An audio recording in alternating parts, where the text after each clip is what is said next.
Hey everybody, Coach Zach. Hope everyone's doing good. Welcome to day number 1. So I'm doing a new program I've thrown together. I'm just kind of calling it Quarantine Fit right now. Every single day I'm going to be doing a session that you can do at home with minimal to no equipment. For now, I've designated that you want to find a dumbbell that you can press overhead safely about 8 times before that speed starts dropping on your press.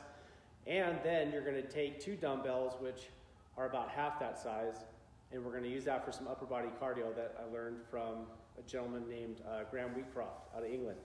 So the way that I coach is a little bit different than what you're used to. I'm combining some yoga movements, I'm combining some strength training, some cardio work.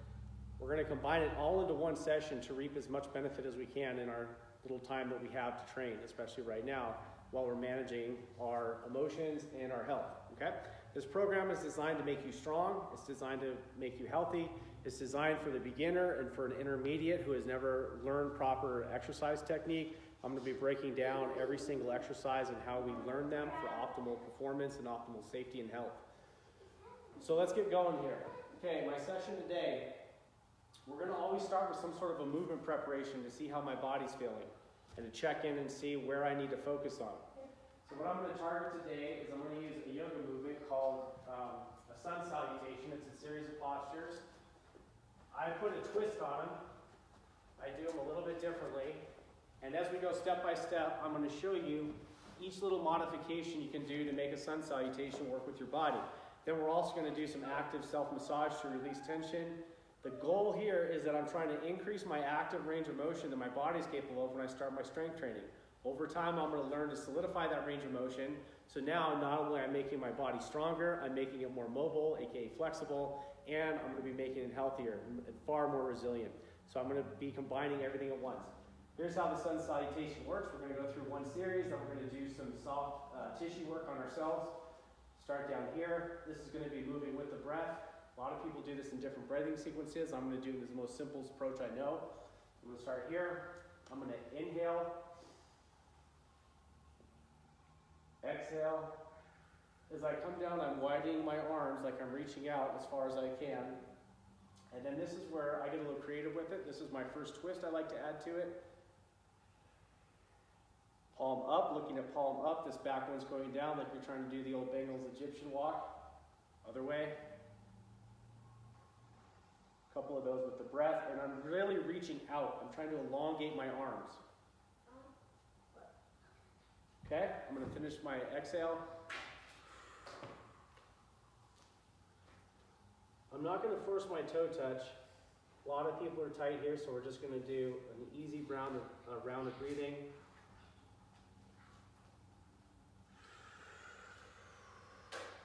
As I exhale, if I get extra range of motion, great. Otherwise, I'm not forcing it. I'm relaxed, and I'm only going as low as my breath can control each breath. As I exhale this time, I'm going to step back from the side. My hands go inside my feet. And I shouldn't feel any pressure in my wrists, my ankles, my knees. All my joints should feel pretty solid here. If this is too hard to get into, this is where we can start using an elevation to tailor this to the level that you're comfortable going. This is just as fine. This is where you're at right now. Even if you're higher, way up here, it does not matter. We're going to take each movement and break it down for each person. So right now I'm starting to feel some really tightness across my hip flexors here, across my hip joints. I'm going to make a mental note of that for when I do my soft tissue work. Here comes my second twist. I take the hand closest to my leg. Inhale.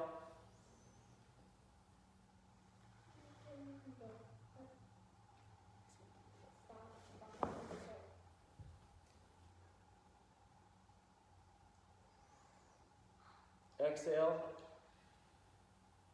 I'm going to step back safely into my downward dog. If you can't bring the leg back onto something like this, bring the knee to the ground. Walk back however you need to under control. Drop here. As you can see, my calves are super tight. My heels are not coming down towards the ground. This is an area that I've had issue with for a long period of time. So just like my initial toe touch posture, I'm just going to hang out here for a minute. Just breathe.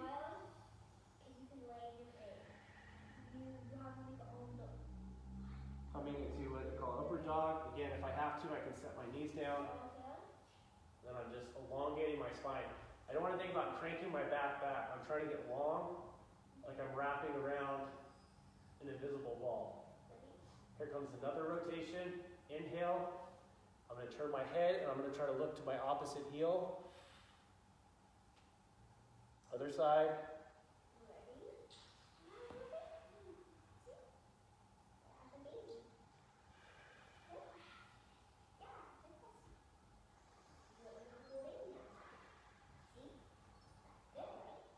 I kind of let loose a little bit there. You don't want the shoulders popping up towards the ear. There's a saying, a strong person, the organization I'm with, called ears, that goes ears or shoulder poison or vice versa, so don't let them come up there. Back down to downward dog. Step through with the opposite foot that I started with. Again, if you need to, set the leg down while you do that transition.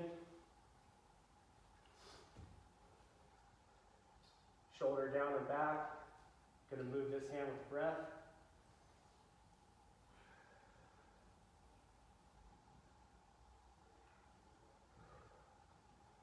Step in. Bend, and I'm going to safely come up, arms overhead. Back down. If you want to do one more rotation, you can. Okay, so that's my little check-in. That's round number 1. Now, based on what I felt, I'm going to start opening up some fascial lines, which are collections of muscles connected with fascia. I have a bunch of different tools here. Some of them are nice, some of them are cheap and ugly looking. That's 2 racquet balls taped together with duct tape. Super attractive, right? Tennis ball, lacrosse ball. This came from REI. It's called the Orb. It's about $18. It's a really good piece of soft tissue equipment. Double tennis ball and a sock. Super classy. This, I have a student that refers to all these gimmicky things that I have as Reno weights or Reno this or Reno that. So whatever you need. Now, I felt some tension in my body. Like I said, I felt across the hips was my number 1 and my calves were number 2. So what I would do is come on down. And as I'm doing this, it should feel like a massage. I'm not trying to create pain. I'm not trying to experience any like shooting sensations, like a nerve signal, electrical sensation. I'm just trying to relax that tissue a little bit to let myself get into a little bit more range of motion. And you're kind of just working through the area where you felt tight, maybe like your calf in a minute, like I'm going to do. And I would work each spot for a minute, maybe 90 seconds, and I'm only going to work 2 or 3 spots at the very most. I'm just taking as much tension as I can out of the areas I felt most restricted. If you're going to do in the calf, you can do some dorsiflexion and plantar flexion, some ankle rotation. You can get really devilish with this one, and you can put a weight over your shin. Calf starting to loosen up. So after I address those tissue areas, you have an option of going back through again. It really depends on how tight you are. I'll be talking more about that in a different session, but we're going to address our priorities based on what our body's telling us and give the feedback it's telling us. I feel pretty ready. I'm going to go into section number 2. It's going to be my strength work. This picture will be posted down below if you want to reference the workout. First thing I'd like to do is I'd like to open up the range of motion of the major work I'm going to be doing, which today is going to be doing push-ups. So in the comments I threw that you should have some sort of a dowel, and this is one of the reasons why. I'm going to take my dowel. Arms are going to stay straight, locked in place. I'm pulling actively, so I'm actively lengthening the dowel like this.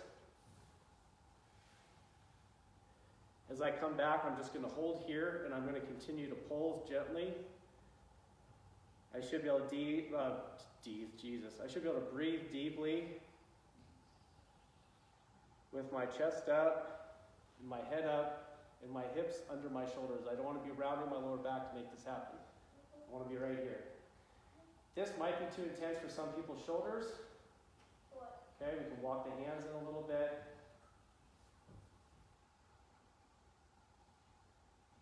Slide back out and pull again. If You can't even get into that position. A lot of people's shoulder extensions don't even allow them to get that deep. What you can do is, what's up? I'm cold. You're cold? Hold on. Got a cold kiddo. Let's get some heat going.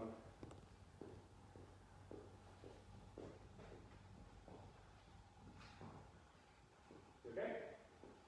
All right. All right. Not everyone's going to be able to use a dowel, especially at first. You can use a stretch band, a belt, a rope, anything that's long. Well, probably not a belt. I don't think anyone's got that long of a belt, but maybe. So you're right here, and again, holding over, shoulders down and back, just letting that open myself up with a good solid vertical plank. Okay, moving into my first working set, push-ups, 6 to 8 reps. Not everyone's going to be able to do push-ups off the ground. So the way that I build people up to push-ups here at Bigger Revolution is we always do incremental progression. So most will start somewhere up here. Because the biggest factor of a push-up is whether or not I'm going to be able to maintain my trunk, be able to maintain my plank. If my trunk, core, whatever you want to call it, if that's not working, I'm not going to be getting stronger or as strong as I could be. And I'm also going to be developing some bad habits that are going to lead to injury in the future. So here's what the push-up looks like on the ground. Things. I have a little wrist tension today, so I'm going to use some dumbbells or anything. This lets me do my push-ups in this position with my wrist in a neutral position versus having to come into an extreme range of extension.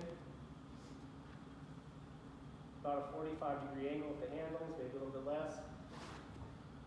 As I do my push-ups, I'm going to be going through a full technique video of this, but real quick.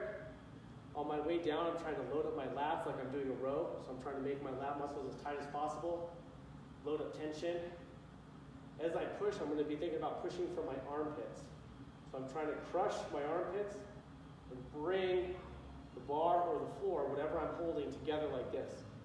While I'm doing that, it does not count if I cannot hold a full body plank. And here's a little way to start feeling what that feels like, because a lot of people don't. You'll see a lot of push-ups and the back is rounded like this. I don't want that. I want to be tight and engaged the entire rep.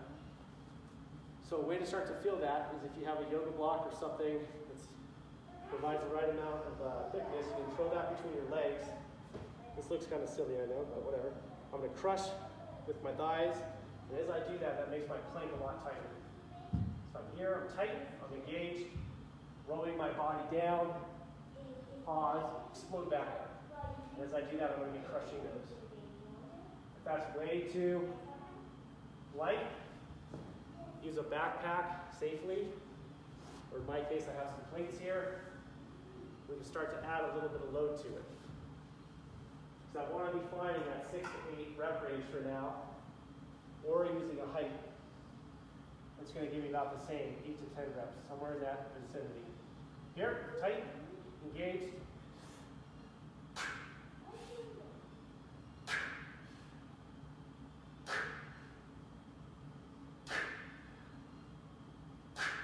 As soon as my speed starts to drop, the set's done. Safely come out. Now, just about every beginner starts elevated if they don't have a lot of experience in the past. But even if they do, a lot of times the form sucks. And you'll see shoulders up here. My shoulders will be way up here like this. My shoulders will be rounded forward from too much sitting. My reps don't count unless I have what I call a superhero chest. My chest has to be prominently displayed. Think of your favorite superhero. 0 superheroes are like this. Every superhero is like this. So I want proud chest. Shoulders down and back. And we're going to do the exact same movement. Rolling on the way down, tightening up my lats. When I explode, crushing the bar, pushing through the armpits, trying to shorten. Oh, you guys can see me. Bad camera work on my part. Should work. As you can see, I got some work to do myself. Here we go. Real quick as a side tangent while I'm doing these, this is a really good opportunity to address the behaviors that got us where we are. If you're overweight,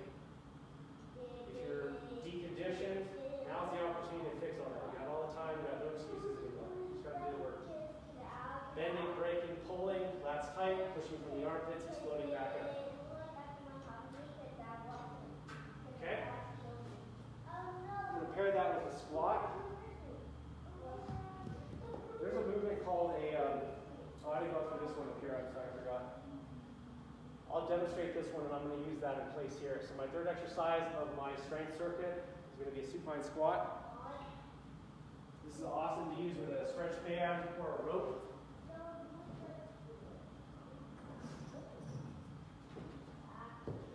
If you have access to a home blood pressure cuff that's mobile, not one of those big stinking machines that sits there, but if you actually have a real blood pressure cuff, we can get this even more refined.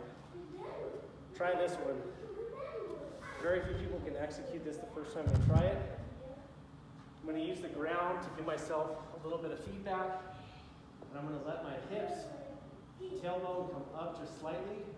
I'm going to feel tension between my hips and my ribs. I'm keeping my low back flat on the ground. Taking this with one arm, not two. If you pull two, you're cheating. This other arm can just chill out. I tighten and I keep that tension the whole time. And now I'm just trying to work my feet towards the ground. A lot of people in the beginning, you can't maintain the tension, the band's going to slide out. That means you went too far, or you're not ready for that level of movement yet. So what we can just do instead is just do a static hold, boom, tight, engage.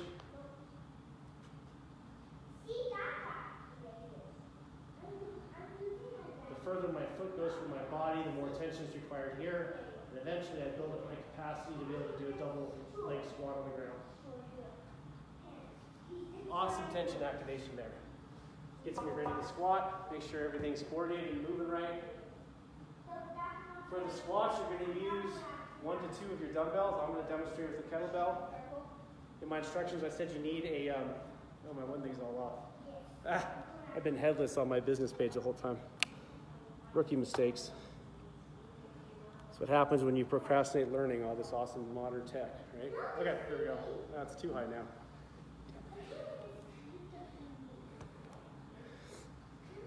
Okay.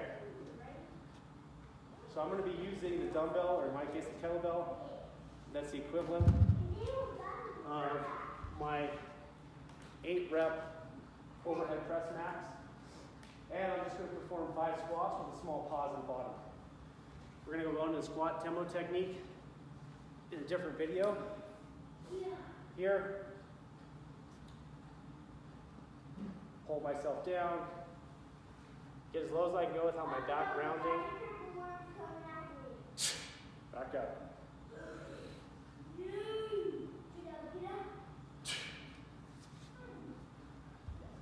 I'm going to show you a little advanced variation if that's too easy.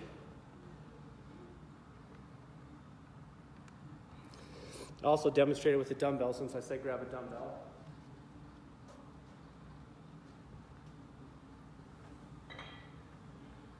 A little advanced variation I can do with a dumbbell or a kettlebell.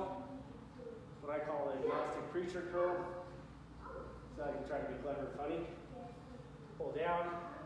I don't want my back to start rounding like this. I want to keep my spine as straight as I can control and let my hips drop towards my heels. Once I'm in that bottom position, I'm going to add a bicep curl into it. Straighten my triceps.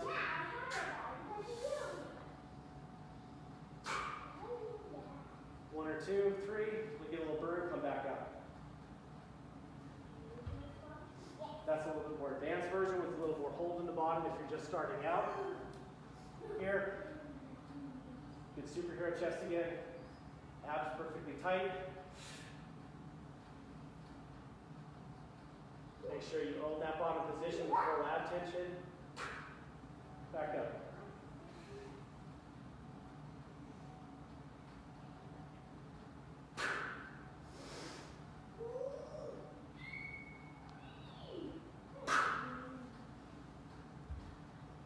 That's my strength circuit. Got one last thing. Just realized I'm not going to be able to demonstrate on my business page. My last thing is hill repeats.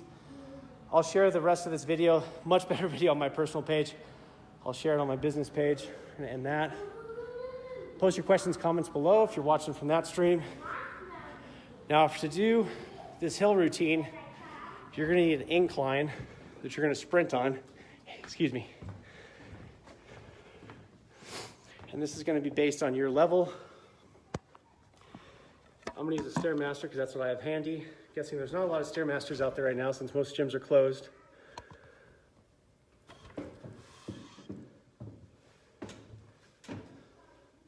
But the same technique applies, the same approach is going to apply if you're out on the hill you find. Today I'm going nice and easy. As you start up the hill, we're going to aim to go at about a 50% effort for about 80 yards. 50 to 80 yards, somewhere there. If you're using a heart rate monitor, you want to stay aerobic the whole time, but you want to push yourself near your aerobic and anaerobic threshold. A good way to monitor this is the talk test. I still want to be able to talk even though I'm breathing hard, like I am now.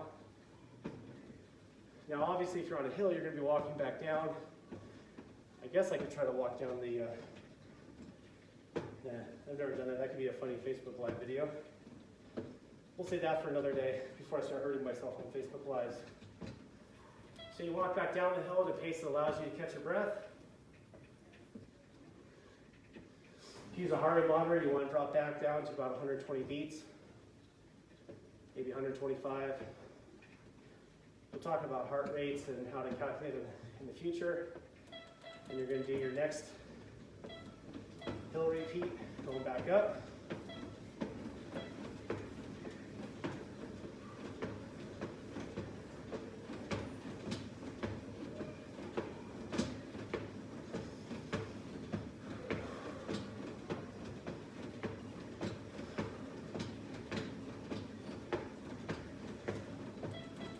How's my distance? Start dropping it back down.